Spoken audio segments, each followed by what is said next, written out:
عرض سلام و ادب و احترام داریم خدمت همه شما بینندگان عزیز. چهارمین جشنواره سمنوپزان روستای تودروار شهرستان دامغان 12 فروردین 1404.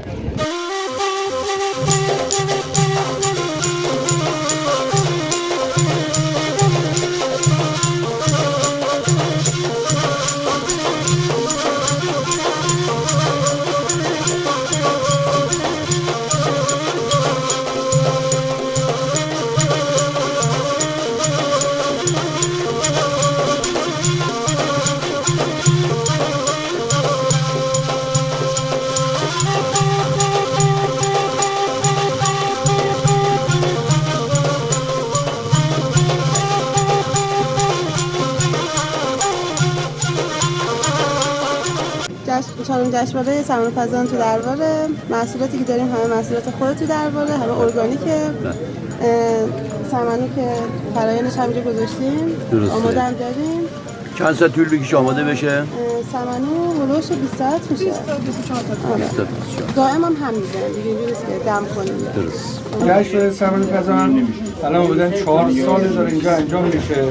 سمنو یه رسم آیین دیرینی از قدیم ها، حالا ما بچه بودیم و قبل از ما هم اینجا بوده. غذای اصلی مردم رو تقریبا سمنو. حالا مثل قدیم پنیر و کره و نمیدونم این چیزا نبوده دیگه. همش با همین، چون غذای بسیار مقویه، هم از نظر مقدمش هم از نظر علم پزشکی ثابت شده که خیلی خواص خیلی خوبی داره برای معده. تهیه میشه؟ اینا اول گندم رو قشنگ تمیز میکنن، گندمای تقریبا شکستین رو جدا میکنن، گندم رو تو آب خیس میکنن، 3 روز تو آب، 3 روز توی سفره‌های مخصوص باید میذارن که جوونه بزنه، بعد باز 6 روز میذارن توی به قول معروف سینیای پن، مثلا میگن مجموعه به قول معروف، تو اینا پنش میکنن این جوونه که زد به این رسید، بعدش میارن. حالا اینجا ما داریم با چیزای دستیه، به اون سنگ دستی اینو میکنن، شیرهشو میگیرن، شیرهشو میذارن تو دیگ، آبش میکنن، آرد و قاطی میکنن، بعد سلام نامه تمام. تو دربار. خب برنامه چیه اینجا الان؟ برنامه چیزی داره؟ سمنوپزان. سمنوپزان، آشپزان. آشپزان. سمنو زمان قدیم اینجا میپختین؟ آره، خب. قدیم سمنو می‌پختیم. خب چجوری درست میکردین الان؟ سمنو علف می‌رسوندیم، می‌تفتیم، سمنو درست می‌کردیم. آفرین. خب الان به صورت جشنواره شد، درسته؟ آره، می‌ذاریم جشنواره. الان همه راست سمنو گذاشته. همه جا سمنو درست میکنن. درست نکردیم.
خیلی ممنون. به نام خدای بخشنده مهربان. اول به نام خدا و دوم به نام محمد و علی و فاطمه و امام سجاد و امام باقر و امام صادق و امام فاضل و امام رضا و امام جواد و امام حافظی و امام حسن عسکری و صاحب زمان مهدی فاطمه. برای سلامتی امام زمان